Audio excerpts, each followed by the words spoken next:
One of the most challenging questions we come up against in life is deciding whether we need to change and evolve and do some work on ourselves, or whether the situation that we are in is no longer a good fit and we need to leave it behind. We put ourselves under immense pressure to get it right, to find the perfect solution for everyone involved, and ultimately just end up feeling very distressed and ruminating and regurgitating over the same content over and over, as opposed to taking a step back and being able to live the question, being able to look at it objectively and realize that it doesn't have to be solved right away, but also that there is no perfect decision to be made. I mean, yes, there are different decisions with different outcomes, and the less pressure you are under, the more likely you are to make a choice that is values aligned and from the heart.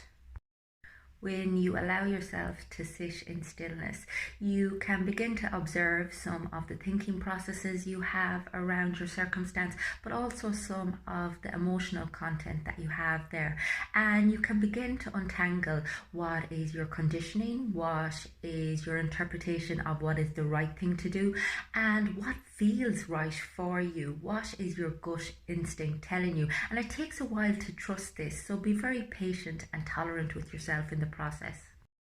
Now, this isn't about passivity, it's about taking the time to step back from some of your panic and some of that pressure to get the right solution, and recognize that sometimes the best you can do is just the next right thing, and taking it one day at a time, being very present, being very aware of what's coming up for you, being very curious with it, and being very compassionate with yourself in the process.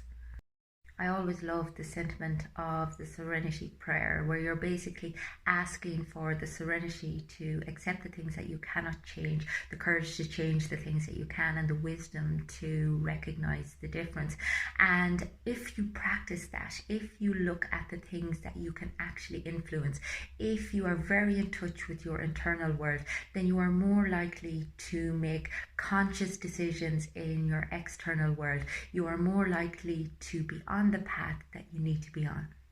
If you would like to create a greater awareness of some of the conditioning and some of the narratives you may have going on, which may be stunting your ability to make conscious decisions to live the life that you want to live, then get in touch with me on the website. It's fundamentals.ie.